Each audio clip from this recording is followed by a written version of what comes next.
Vamos lá então, quero convidar você a abrir a sua Bíblia, lá em 2 Crônicas, capítulo 33, sem mais demoras, vamos dar continuidade aos nossos estudos. Ao encontrar a palavra, é o que nós vamos falar hoje. Interessante esse finalzinho do livro dos Crônicas, porque nós já passamos pelo rei Ezequias, foi um grande rei. Falamos recentemente, semana passada, sobre o rei Manassés, que começou mal, mas terminou bem. Teve a oportunidade de se arrepender e se arrependeu diante do Senhor. E hoje nós veremos também mais um grande rei, que você já ouviu falar. E eu tenho certeza que em algum momento da sua história aí, se você é um pouquinho, tem mais aí de 3, 4 anos de igreja, em algum momento você já ouviu falar esse nome, porque é um homem, um rei que a gente conhece bastante também, que não é o que eu vou falar primeiro, mas é o que eu vou falar depois, o segundo rei. Vamos começar, capítulo 33, 21 a 25. Se você achou aí, diz amém. Amon tinha 22 anos de idade quando começou a reinar e reinou 2 anos em Jerusalém. Fez o que era mal aos olhos do Senhor, como Manassés, seu pai, havia feito. Ofereceu sacrifícios a todas as imagens de escultura que Manassés, seu pai, tinha feito e as serviu. Mas não se humilhou diante do Senhor como Manassés, seu pai, tinha se humilhado. Pelo contrário, Amon se tornou mais e mais culpável. Os seus servos conspiraram contra ele e o mataram em sua própria casa. Porém, o povo daquela terra matou todos os que conspiraram contra o rei Amon e proclamou Josias, filho de Amon, rei em seu lugar. Primeiro tempo aqui, primeiros blocos de versículos, que a gente está falando de um rei chamado Amon. Começou a reinar com 22 anos de idade, embora novo, não tão novo quanto o próximo, que nós vamos ver, mas começou com 22 anos de idade, mas reinou pouquinho. Reinou apenas 2 anos sobre Jerusalém. 2 anos reinando, porque, primeiro, está evidente no texto que o rei Amon, ele fez tudo que desagrada a Deus. É um detalhe especial que o cronista deixa nesse bloco de versículos, porque ele, em momento algum, ele esconde os defeitos, os pecados dos reis. Mas quando o rei se arrepende, muda e é transformado, ele também coloca. Só que aqui a diferença do rei Amon para o rei Manassés, seu pai, é que ele fez tudo que desagrada a Deus, também como seu pai fez no início, mas não sei se você percebeu, tem uma palavrinha aí muito especial que é assim, mas, porém, ele não se arrependeu como seu pai. Qual a diferença dos dois? A diferença é que um teve tempo, oportunidade de se arrepender dos seus pecados e voltou a fazer tudo que agrada a Deus a tempo, por isso reinou mais de 50 anos, que é o seu pai Manassés, porém ele não quis se arrepender. Teve oportunidades para isso, pastor? Com certeza teve. 2 anos de oportunidade, mas nesses 2 anos ele não se arrependeu, não mudou de vida, não voltou-se para o Senhor, e aí a gente tem uma dupla conspiração acontecendo aqui no reinado de Amon. O que acontece? Os seus servos, o texto diz que não são pessoas de fora, mas são pessoas de dentro, os servos do rei conspiraram contra ele e o mataram. Então ele foi morto pelos seus próprios servos, que percebendo toda a maldade e tudo mais, decidiram, vamos tirar a vida desse homem. Foram lá e mataram ele. Essa foi a conspiração. Mas eles tiveram uma contra-conspiração, porque o povo de Judá se juntou e matou os que mataram Amon. Olha isso, hein? Então eles pegaram os caras, chamaram, vocês fizeram isso, vocês vão pagar com a própria vida, porque naquele tempo, olho por olho, dente por dente, vida por vida. Matou, vai ser morto também. Era assim a justiça daquele tempo. Então eles mataram todos os homens que tiraram a vida do rei Amon, e o texto não deixa isso claro, mas talvez, até pelo resultado, talvez a atitude desses homens fosse tentar colocar outro no trono. E aí isso faria com que a linhagem de Davi fosse quebrada. E quando esses judeus, eles matam esses homens que conspiraram contra o rei, eles colocam Josias no trono, que era filho de Amon, daí sim, ainda na linhagem de Davi. Só que tem um porém. O Josias, ele tinha 8 anos de idade. Vamos olhar? Vem comigo agora, capítulo 34, versículos 1 e 2. Josias tinha 8 anos de idade quando começou a reinar, e reinou 31 anos em Jerusalém. Josias fez o que era reto aos olhos do Senhor. Andou nos caminhos de Davi, seu pai, e não se desviou nem para a direita, nem para a esquerda. Alguns detalhes desse cabeçalho aqui, dessa introdução sobre o rei Josias. Primeiro, a idade que ele tinha quando começou a reinar. Era para ele começar com essa idade? Não, se o pai dele tivesse feito o que era reto aos olhos do Senhor e tivesse reinado por mais tempo, ele teria crescido, amadurecido, e aí ele teria tomado, assumido o trono mais adulto. Porém, o seu pai morreu de forma precoce, ele foi assassinado. Isso fez com que o seu primogênito, Josias, fosse muito novinho ainda. Só tinha 8 anos de idade. Mas para não quebrar a linhagem de Davi, o povo colocou o rei Josias no trono. Imagina ele no trono balançando os pezinhos, né? Sim, porque não ia colocar o pé no chão nunca, né? Talvez nem a coroa ele conseguisse segurar, porque é tão pesada, né? Mas era o rei, estava ali. Pastor, mas como que um menino de 8 anos ia reinar? É claro que ele não reinou sozinho com 8 anos. Depois, no decorrer da leitura, você vai ver que 8 anos depois, ele começou a fazer as coisas. Ou seja, ele na verdade começou a reinar com 16.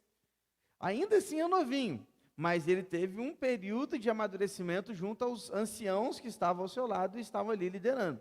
Então, ele pôde reinar sobre Judá. Um detalhe interessante que esse cabeçalho também nos apresenta é quem ele seguiu. Eu já falei aqui, centenas de vezes talvez, que os padrões de rei eram muito claros quando havia os registros, lembra? Rei mau era comparado inicialmente ao rei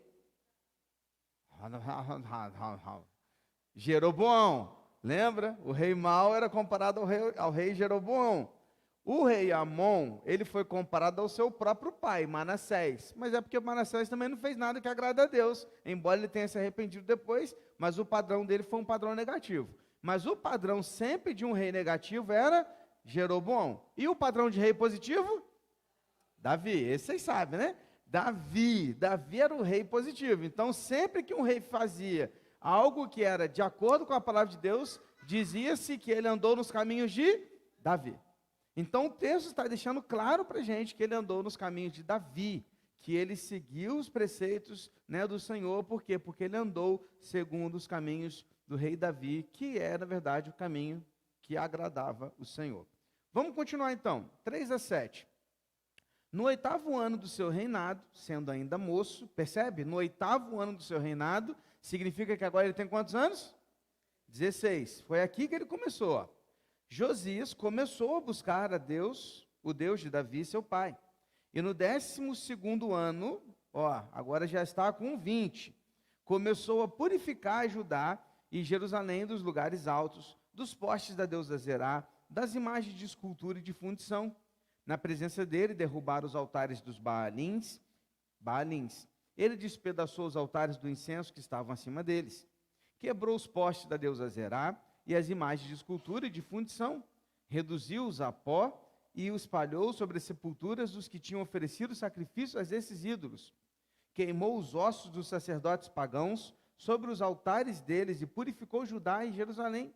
Fez o mesmo nas cidades de Manassés, Efraim, Simeão, até Naftali, por todos os lados do meio das suas ruínas. Depois de derrubar os altares, os postes da deusa Zerá e as imagens de escultura, até reduzi-los a pó, e depois de despedaçar todos os altares de incenso em toda a terra de Israel, Josias voltou para Jerusalém. Então olha que interessante, Josias com seus 16 anos, começou a buscar o Senhor. Quando completou 20 anos de idade, ele saiu pelos territórios, começando a fazer uma limpeza no povo, em todo o território. Percebe-se que ele não limpou apenas Judá, não ficou limitado apenas ao sul, porque ele é o rei do sul, mas ele foi a Naftali, foi a Efraim, foi a Manassés, ou seja, ele foi a outras tribos do norte, que pertenciam ao rei de Israel, o reino de Israel, e foi lá também fazer algumas limpezas. Que limpezas eram essas? Ele saiu destruindo todos os altares que eram dedicados aos outros deuses. Ele saiu destruindo todos os altares que eram dedicados a ídolos. Inclusive queimava todos esses altares, ele queimou os altares, queimou as imagens. E o que ele fazia? Ele distribuía essas cinzas em cima das sepulturas daqueles que serviram a esses deuses e a esses ídolos. Desta forma, ele estava amaldiçoando, como que se amaldiçoando o próprio morto, né? Era uma maneira de dizer assim, ó, isso aqui está contaminado. Era a forma dele dizer, eles não contaminaram apenas a vida, mas eles contaminaram também a sua própria morte. Era uma forma que eles tinham de dizer naquele tempo. Então, ele removeu tudo que desagrada a Deus, todos os ídolos, tudo que tinha de errado, ele foi queimando tudo, reduzindo tudo a cinzas. É muito interessante pensar, queridos, aqui que um texto fala que enquanto ele não acabou o serviço, ele não voltou para casa. O texto fala que enquanto ele não destruiu tudo que tinha pela frente, que o Manassés lá atrás havia construído, e que Amon, o seu pai, havia idolatrado, enquanto ele não destruiu tudo, ele não voltou para Jerusalém. Você pode olhar que no versículo último que nós lemos, versículo 7, fala que depois que ele terminou tudo, Josias voltou para Jerusalém. Aí sim voltou para o seu palácio, voltou para a sua terra. Ou seja, queridos, ele tinha uma missão a cumprir. Sabe que muitas vezes a gente fracassa porque a gente desiste no meio do caminho. Você acha que foi fácil? Você acha que foi tranquilo entrar nas tribos que não pertenciam a Judá, principalmente? Porque em Judá ele era o rei. Então, meu irmão, mandou, acabou, ele era o rei. Mas ele foi para Naftali, foi para Simeão, foi para Manassés, foi para Efraim, foi para outras tribos que ele nem era o rei. Nem era o rei do norte. Mas ele foi lá porque ele tinha uma missão a cumprir. E o texto diz que ele só retornou para casa depois que ele cumpriu a sua missão. Sabe, queridos, vez e outra eu brinco com algumas pessoas assim, claro que é uma brincadeira, mas tem um fundinho de verdade. Algumas pessoas falam assim, pastor, estou precisando parar no ministério, precisando aposentar aí no ministério que eu faço. Eu falo assim, você quer aposentar? Tranquilo, aposentar é morrer, que aí você vai aposentar. Então eu vou começar a pedir a Deus para te ir embora. Não, pastor, não é assim, não, você não quer parar, filho? Então vamos parar, ué. A gente termina tudo agora. A gente perde agora a aposentadoria para o Senhor, para você ir para o céu. Não é isso. Queridos, presta atenção uma coisa. Nós temos uma missão a cumprir. A gente só volta para Jerusalém depois que a gente termina. Isso significa que se você está aqui, é porque sua missão ainda não acabou. Se você está aqui, é porque você ainda está correndo por aí, por onde Deus está te enviando aí, para cumprir a sua missão. Não é tempo de voltar para Jerusalém, porque a missão não está cumprida. Agora pode ficar tranquilo, que quando você completar a carreira, guardar a fé, o Senhor vai te levar. Aí você vai chegar em Jerusalém, na nova Jerusalém. Aí nesse dia, aí sim, aí, meu irmão, é só alegria, é festa, é adoração por toda a eternidade. O próprio Deus será o sol e a luz das nossas vidas. Amém, queridos? Há uma missão a se cumprir, meu irmão. E Deus te chamou para essa missão. Cumpra a sua missão. E não fica preocupado que cada um tem a sua. Não queira cumprir a missão do outro. Cumpra a sua. Não fica preocupado com a missão do outro também não. Cumpra a sua. Porque para muitos a missão vai ser apenas formar bons filhos para que sejam grandes homens lá na frente. E é a sua missão. Para alguns a missão vai ser ficar só atrás dos bastidores sem que ninguém nunca saber o seu nome. E está tudo certo. Porque ter uma missão não significa ser visto. Ter uma missão significa que ele seja visto. Porque a luz precisa apontar para ele. Nós somos holofotes apontando para Cristo, irmãos, amém? Por isso que, como servos do Senhor, nós não estamos em busca de elogios. Nós não estamos em busca de tapinhas nas costas. Se você está esperando isso ao servir ao Senhor aqui nesta igreja, querido, sai dessa. Porque o único que deve ser adorado, exaltado, elogiado e glorificado é o Senhor nosso Deus. É a Ele toda a honra e toda a glória. Amém? Josias tinha uma missão e ele só voltou para casa depois que a missão foi cumprida. Mas não parou por aqui. Vamos ver o que mais que ele fez. Versículos de 8 a 13.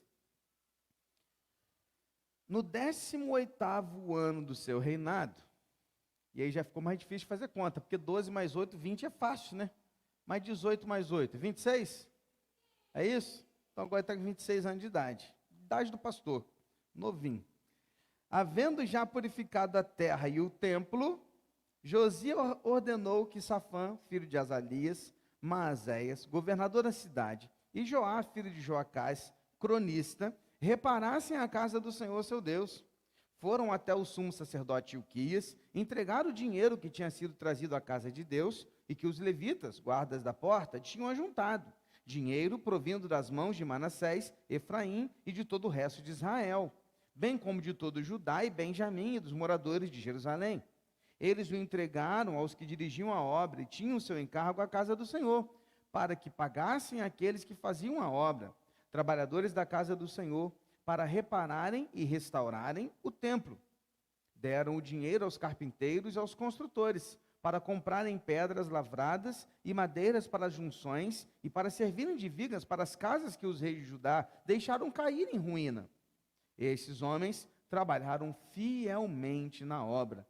Os superintendentes deles eram Jaate e Obadias, levitas dos filhos de Merari, bem como Zacarias e Mesulão, dos filhos dos coatitas, para supervisionar a obra.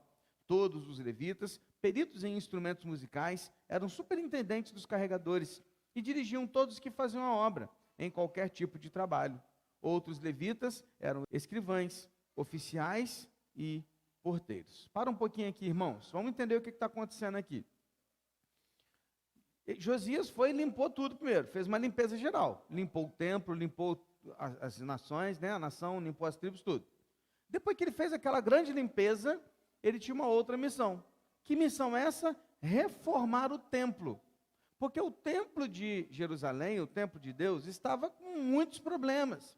Até porque tantos outros reis antes de Josias haviam colocado tantas coisas lá dentro e construído outras coisas, ou seja, estava um caos. E quando o rei Josias percebe que o povo fielmente estava devolvendo ao Senhor o dízimo, estava entregando as suas ofertas. Se você percebeu na leitura que fizemos, a entrega dos dízimos e das ofertas não era só de quem morava em Jerusalém, como a gente falou lá em Ezequias, lembra? Era de Jerusalém, de Judá, de Naftali, de Manassés, de Efraim, ou seja, chegava ofertas e dízimos de todos os povos, até os que moravam lá no norte. Eles estavam ofertando para a casa do Senhor. Os levitas responsáveis, os tesoureiros lá da casa do Senhor, guardavam esse dinheiro, guardavam todas as ofertas que eram dadas também em forma de mantimentos, né, de animais e tudo mais. Aliás, deixa eu fazer um parênteses aqui, irmãos. Não pare de contribuir com alimentos, por favor. A gente está precisando montar muitas cestas básicas. E estamos precisando muito ajudar outras famílias e pessoas que estão precisando. Estamos num momento da economia muito ruim, eu sei disso. Todo mundo está difícil, né? A gente vai no mercado, cada dia que a gente vai, a gente fica mais assustado, não é verdade? Comprar um tomate hoje em dia, comprar uma fruta é um absurdo. Eu sei que está ruim para todo mundo, não estou falando que está bom não, tá? Mas se você se lembrar, se tiver bom lá para você e possível tirar da sua despensa alguma coisa, quando você for ao mercado comprar uma coisa, traga para a gente, por favor, para que a gente continue montando. A gente está montando, mas a gente está sentindo que nós diminuímos a montagem das nossas cestas básicas. Então faça isso, por favor. Fecha parênteses. Mas eles entregavam também essa questão das plantações, dos seus animais e tudo mais.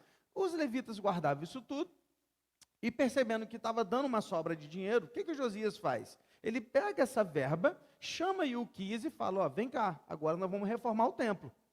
Então pega esse valor aí que está sobrando, que vocês já fizeram tudo que tinham que fazer, está sobrando um valor, vamos pegar esse valor e vamos reformar o templo, a fim de que o povo de Deus tenha possibilidade de adorar a Deus no lugar certo, no templo do Senhor. Então, por que Josias se preocupou em reformar o templo? Porque com a reforma do templo, Josias destaca o valor da presença de Deus no meio do povo, porque era o que representava o templo, ok? O templo de Jerusalém representava a presença de Deus no meio do povo. O povo, aonde estivesse, eles oravam olhando para o templo. Então, em Jerusalém, eles tinham já o lugar, eles sabiam aonde era a direção do templo. Então, onde eles estivessem, eles paravam e oravam na direção do templo. Se eles estivessem fora de Jerusalém, como Daniel, por exemplo, vai orar lá com a sua janela aberta, mesmo sendo proibido fazer isso, ele está virado para a direção de Jerusalém. Por que para a direção de Jerusalém? Porque se ele está na direção de Jerusalém, ele está em direção ao templo. Porque o templo era a representação da presença de Deus. Então, quando ele reforma o templo, ele destaca o valor da presença de Deus no meio do povo. E ele facilita a adoração do povo diante da presença de Deus. Ele faz com que o povo tenha facilidade de chegar, se aproximar e ter prazer em ir adorar o Senhor. Irmãos, esse é o nosso objetivo. Nosso objetivo como servos de Deus, a gente tem que ter em mente isso. Olha, nós temos que ter em mente que o destaque da nossa vida precisa apontar para a presença do Senhor, porque o templo agora quem somos? Ficou fácil isso aí, né? Somos nós. O templo somos nós. Então o templo do Espírito Santo, ou seja, nossas vidas, elas têm que destacar a presença de quem? De Deus. Ela tem que destacar a presença do Senhor. O Espírito Santo deve ser quem toma as decisões na nossa vida, a fim de que todas as vezes que as pessoas olharem para nós, elas vejam em nós a presença de Deus. Então é isso. Então agora a gente precisa entender isso. Olha que responsabilidade, olha que compromisso. Os nossos filhos têm que olhar para a gente e ver em nós a presença de Deus. Porque o lugar mais difícil de representar o Senhor é em casa. Não é aqui, que aqui, meu irmão, aqui é fácil, todo mundo com Bíblia na mão, todo mundo levanta a mão, todo mundo glorifica. Difícil é em casa, quando o menino passa pisando cheio de barro num lugar que você acabou de passar um pano molhado, né?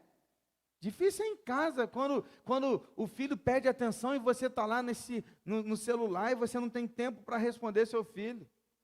Difícil é em casa, quando a gente está valorizando todas as coisas que não o Senhor. Porque ler a Bíblia na igreja é mole, quero ver quem lê em casa. Quem tem a prática da leitura bíblica em casa, os nossos filhos estão vendo. Se a gente lê ou se a gente não lê. Então a grande questão é, nós precisamos como templo do Senhor, representar a presença dEle, meus irmãos. Precisamos, no nosso trabalho, onde a gente se encontra, onde a gente estiver. E ao mesmo tempo, nós devemos facilitar para que as pessoas possam encontrar o Senhor e adorá-lo. Nós devemos ser facilitadores. Nós somos canais, irmãos, de bênção. Nós somos canais, nós somos instrumentos nas mãos de Deus. Então a gente deve facilitar para que uma pessoa consiga olhar para Cristo e depender de Cristo, se arrepender dos seus pecados e voltar-se para o Senhor. Faz sentido? Nós somos instrumentos. Agora eu pergunto você, o que facilita você a cantar? O que facilita você se soltar? Quando você vai lá tomar o seu banho, aí você solta a voz, né? O que facilita você cantar quando o som do carro está ligado? Ou quando você está na igreja? O que facilita? É a melodia da música que está tocando. Quando você está ouvindo algo, né? Aquilo facilita, não facilita? A gente vai ouvindo aquela música, ele vai tomando a gente vai, facilita por quê? Porque é uma música que está bem feita, gravada, afinada. Agora, pega alguém tocando desafinado para você ver se isso facilita você tocar, você cantar, facilita. Pega um cara que está tocando aqui em Ré menor e tinha que estar em Dó e você está lá, você não consegue. Cara, já aconteceu aqui outras vezes, de a gente começar um tom e o pessoal do vocal começar em outro tom, e de repente eu fico assim, misericórdia, não sei para onde que eu vou. Não é ruim? Porque quando o instrumento está desafinado, isso dificulta a nós adorarmos e cantarmos de verdade. Agora pergunto eu, você e eu somos instrumentos de Deus. Se nós estivermos desafinados, nós vamos prejudicar e atrapalhar aqueles que, ao olharem para nós, dessas pessoas chegarem a Cristo.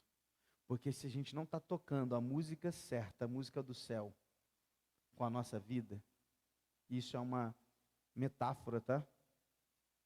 Tocar a música significa viver uma vida de verdade ao lado de Cristo. As pessoas serão atrapalhadas de se achegar ao Senhor. Não seja uma pedra de tropeço, porque é melhor amarrar uma pedra de moinho no pescoço e jogar em alto mar. Amém, irmãos? O texto continua, 14 a 18. Enquanto se tirava o dinheiro que havia sido trazido à casa do Senhor, Ilquias, o sacerdote, achou o livro da lei do Senhor, dado por meio de Moisés. Então Ilquias disse ao escrivão Safã: achei o livro da lei na casa do Senhor. Ilquias entregou o livro a Safã. Então Safã levou o livro ao rei e lhe deu relatório dizendo: tudo que o Senhor, ó rei, encomendou dos seus servos, eles estão fazendo. Contaram o dinheiro que estava na casa do Senhor e entregaram nas mãos dos que dirigem a obra dos que executam. E o escrivão Safã acrescentou: e o sacerdote Ilquias me entregou um livro. E Safã leu o livro em alta voz diante do rei. Esta parte não te intriga? Me intriga. Porque como assim Ilquias achou o livro? Irmãos, eles estavam limpando o templo, fazendo a contagem do dinheiro lá, direitinho e tal, e de repente, o homem olha para o lado e acha um rolo, porque nós não estamos falando de um livro assim, e nem daquelas bíblias que parecem canivete, porque isso aqui é espada, né? Mas tem gente que anda com canivete, já viu uma bíblia pequenininha assim? Não é dessa biblinha que a gente está falando, não. Nós estamos falando de um rolo. Nós estamos falando de um rolo, irmãos, que era assim, ó, que se enrolava assim, é grande, possivelmente com 60, 70 centímetros de comprimento. Ou seja, nós estamos falando de um rolo. Agora, pensa bem, querido, nós estamos falando que no templo do Senhor, onde era o lugar onde o livro era lido, estudado, ensinado, o homem que estava fazendo toda a coordenação, ele achou o livro, ele se assustou ao achar o livro, ele ficou impressionado, ele se alegrou, porque significa que ele estava perdido. Meus irmãos, como assim um exemplar do livro, ou seja, o Antigo Testamento, a lei de Moisés, é disso que nós estamos falando, estava perdido no meio do templo.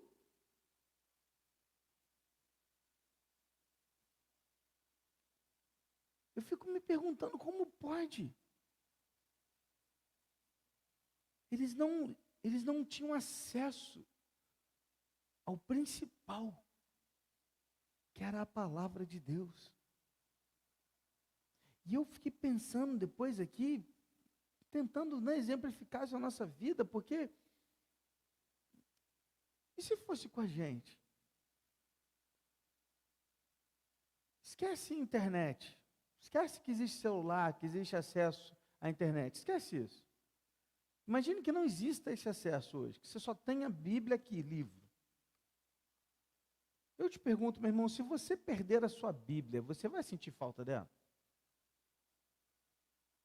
Você, de repente, olhar para o lado assim, ou você nem sequer perceberá que ela não está mais ali. Se você não tiver mais acesso à Bíblia, isso mudaria o seu dia a dia? Se você não tiver mais acesso à Bíblia, isso te incomodaria? Ou a sua vida continuaria a mesma?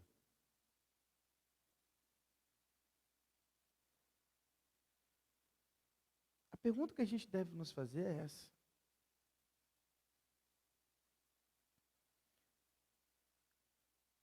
Porque hoje a gente tem tanta facilidade em ter acesso à Bíblia, que por muita facilidade a gente não lê mais.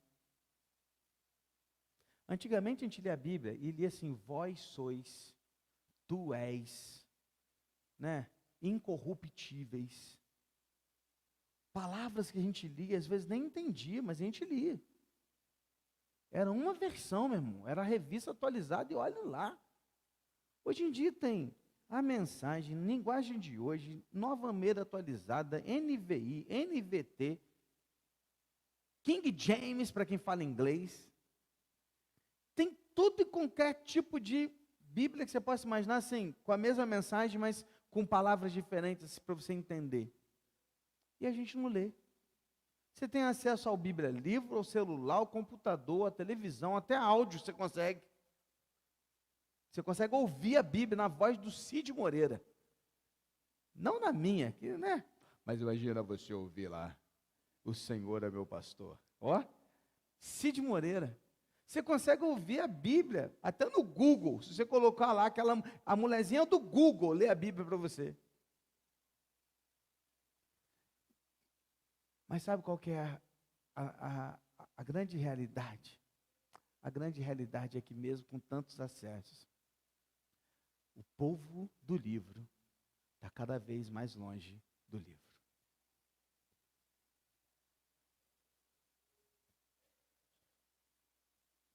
Essa é a verdade, irmãos. É a pura, dura verdade. É triste.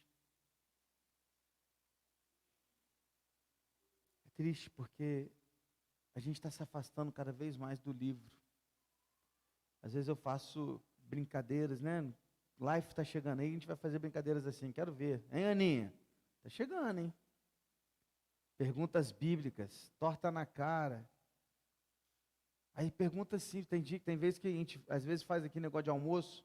Aí eu, na minha época, quando eu era embaixador do rei, a gente só podia almoçar se a gente falasse um versículo bíblico. Aí eu trazia para a molecada que só vai almoçar depois que fala um versículo bíblico. Jesus chorou. É o que eles falam. O Senhor é meu pastor, nada me faltará. Irmãos, é triste. É triste. Alguns falam bem, tá? Não vamos generalizar todos, não. Mas a grande maioria tem dificuldade. Os que estão aqui falam bem. Vou dar uma moral para o Rafa e para a Aninha que estão lá em cima. Mas a grande questão é que a gente tem dificuldades. Antigamente a gente tinha um negócio de quem participou disso, debate bíblico. Cara, eu amava essa parada. Né? Eu falava assim, eu ficava doido para falar Sofonias, Ageu, queria Mateus, não. Mateus, né? Fácil. Salmos, não. Ficava doido para falar Judas, 3 João. Quem tinha dizimar a espada 1, 2, 3. Aí você não podia ter marcador também, não. Que a galera queria, né, vir para o marcador. Hoje em dia, cara, você fala assim, dizimar a espada 1, 2, 3, ele.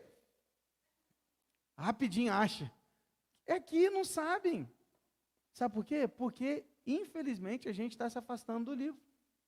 Eu fico brincando aqui, e às vezes, falo sério mesmo, eu falo para você, traz a Bíblia, traz a Bíblia, traz a Bíblia. É porque aquilo é importante. É importante. É necessário. A gente precisa ensinar. Eu vou levando as crianças para a escola, enquanto a gente vai, eu brinco, eu falo com eles, ó, vamos lá, vamos decorar um versículo agora. Enquanto a gente está indo para a escola. Aí no carro a gente vai.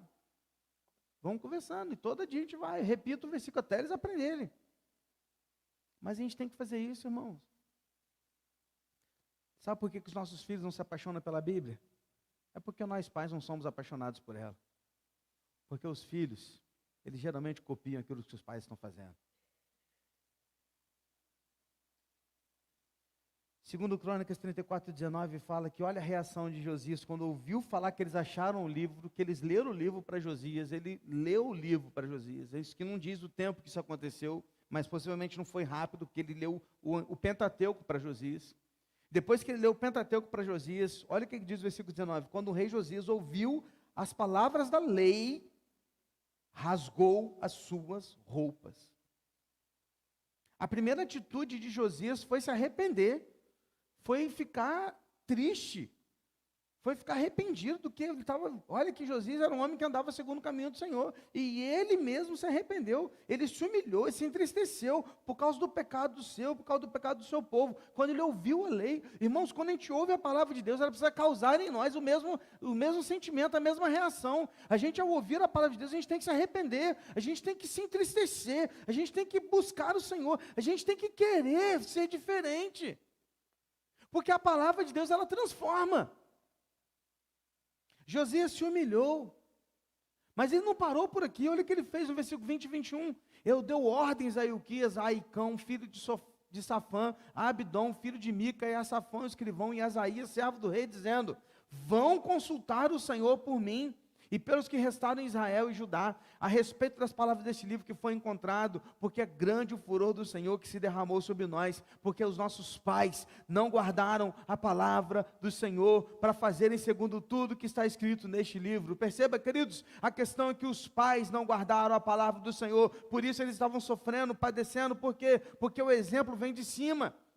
Qual que foi a reação de Josias agora? Ele desejou saber mais sobre esta lei. Ele não ficou satisfeito em apenas ouvir a leitura. Ele falou assim: manda alguém lá. Eu quero encontrar alguém que saiba me explicar mais sobre a lei. Eu quero aprender mais, eu quero conhecer mais. Eu não estou satisfeito em apenas ler. Eu quero ouvir mais sobre essa lei. Eu quero ouvir mais da palavra de Deus. Essa foi a reação de Josias, querido. Ele buscou mais luz. Porque a Bíblia revela, a Bíblia traz luz, a Bíblia ilumina o caminho, ela é lâmpada para os nossos pés e luz para o nosso caminho. É como alguém que anda na escuridão e de repente ela encontra a Bíblia, e quando ela encontra a Bíblia, a luz acende. E quando a luz acende, agora ela pode ver que o caminho que ela está é um caminho podre, é um caminho de abismo. Então quando ela encontra a luz, ela quer mais luz. Ela quer mais luz. Porque quanto mais ela conhece a verdade é liberta. Queridos, precisamos buscar mais luz. Josias não se satisfez. Ele falou assim: não, eu quero mais. Manda encontrar lá. Eles foram atrás, né, da profetisa lá, que era a Uda. Foi lá através da Uda, falou: Uda, você vai vir aqui, você que vai me explicar, porque você conhece isso aí. Ela buscou. Ele buscou. E aí olha o resultado, já caminhando para o final. O resultado foi que nos próximos versículos, essa profetisa vai fazer duas revelações, que é a palavra de Deus, tá? É Deus falando através dela. Primeira coisa, ela está falando o seguinte: ó, o povo vai sofrer. E eu vou punir o meu povo, eu vou julgar o meu povo, e eu vou fazê-los serem castigados, porque eles provocaram a ira de Deus, e o furor do Senhor se acendeu contra eles, porque eles buscaram idolatria, porque eles queimaram altares, incenso que não é, que é estranho, fogo estranho, eles colocaram ídolos dentro do meu templo, eles destruíram o meu templo, então eles vão pagar, eles vão sofrer, eles vão ser castigados pelo que eles fizeram. Primeira revelação é essa. Revelação da coerência divina. Já falei isso com você também. Deus é coerente, querido. Ele falou o seguinte: ó, quem é o povo pagão vai receber castigo. Quem é o povo de Deus vai receber eternidade. Agora, se o povo de Deus quer viver igual o povo pagão, então o povo de Deus vai tomar castigo. É simples, é coerência. Ele está dizendo para eles: vocês vão sofrer. Eu vou castigá-los por tudo que vocês fizeram. Mas houve a segunda revelação.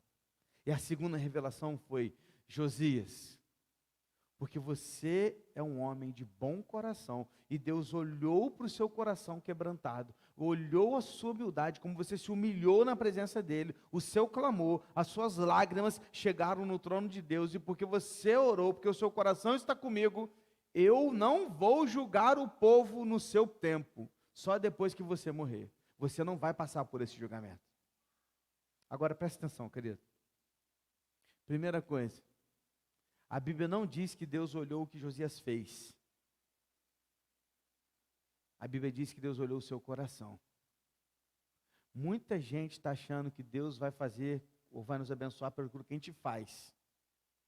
Não é pelo que a gente faz, é pelo como a gente faz. Tem a ver com o coração, não com a ação. Deus falou assim: Josias, eu vi o seu coração, eu vi o seu quebrantamento, Eu vi as suas lágrimas. Mesmo depois de Josias ter derrubado todos os ídolos, limpado tudo, arrumado o templo, reformado. Ele não falou assim: Josias, porque você reformou o meu templo, porque você derrubou os altares. Não, ele não falou isso. Ele falou assim: porque eu vi o seu coração. E porque o seu coração está comigo. Eu vou poupá-lo dessa dor. E por isso todo o povo que está com você será poupado. Agora presta atenção, querido. Deus falou que vai julgar o povo, e ele julgou, porque mais na frente a gente vai ver a Babilônia chegando.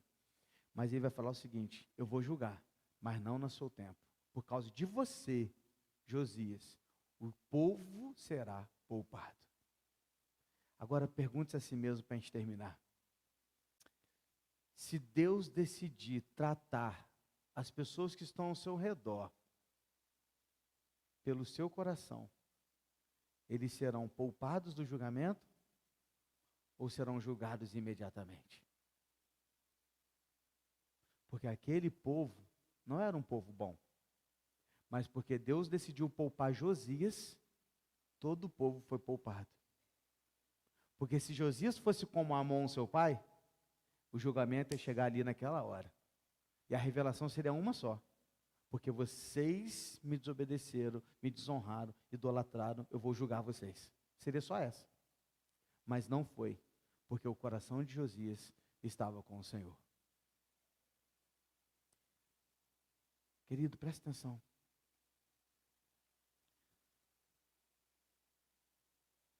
Não é sobre o que a gente faz, é sobre o coração. É sobre a intenção. E Deus está vendo o seu coração.